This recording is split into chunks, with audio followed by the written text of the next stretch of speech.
So hello everyone, নতুন একটা ভিডিওতে তোমাদের সবাইকে ওয়েলকাম জানাই। তো আজকে সকালটা শুরু করলাম চিয়া সিডস, ওটস, টক দই আর একটা আপেল দিয়ে। তো দেখো এইটা কিন্তু আমি কিছুদিন ধরেই খাচ্ছি আর আমার কিন্তু সত্যিই খুব ভালো লাগছে খেতে। আর সারাদিন এটা খাওয়ার পর কিন্তু সত্যি আমি ভালোই এনার্জি পাচ্ছি। তো দেখো আমি চিয়া সিডসের মধ্যে কিছুটা চিয়া সিডস আর টক দই আমি এবার মেশাবো, এবং টক দই এর মধ্যে দিলে টেস্টটাই পুরোপুরি চেঞ্জ হয়ে যায়।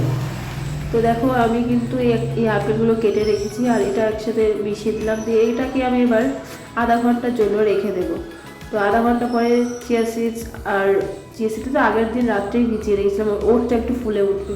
দেখো অলরেডি এবার রেখে দেবো। আর সেদিনের ওয়েদারটা কিন্তু সত্যিই অসাধারণ ছিল, আকাশটা জাস্ট অসাম লাগছিল।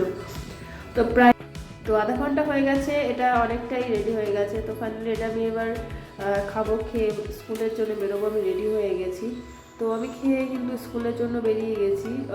আমি মন্ডঘাটা থেকে অটোতে উঠেছিলাম, তো পার্শ্বমুলিয়া যাব। তো এবার আমি স্কুলের কাজটা সেরে চলে আসলাম পার্লারে, কারণ প্রায় 1 বছর হয়ে গেল আমার হেয়ার কাট করা হয়নি। চুলটা প্রচুর ফ্রিজ হয়ে গেছে। তো আমি স্কুল থেকে এসে ডিরেক্ট পার্লার থেকে হেয়ার কাটটা করিয়ে নিলাম। তো লেয়ার কাট করেছিলাম।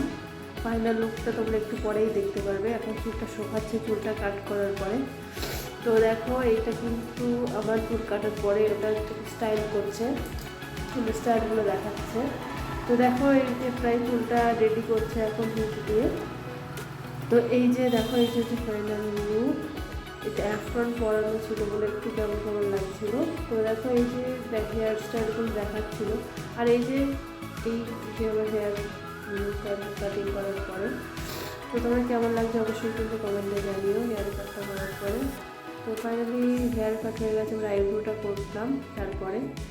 আইব্রোটা করার পরে আমি আর পার্লারে বেশিক্ষণ লেট করিনি, কিছু ক্লিপ নিচ্ছিলাম। আর সেদিন পার্লারে অনেকটা ভিড় ছিল, ওই জন্য আমার আইব্রোটা কত লেট হচ্ছিলো। তো ফাইনালি দেখো আইব্রো করে চলে আসলাম বাড়ির দিকে।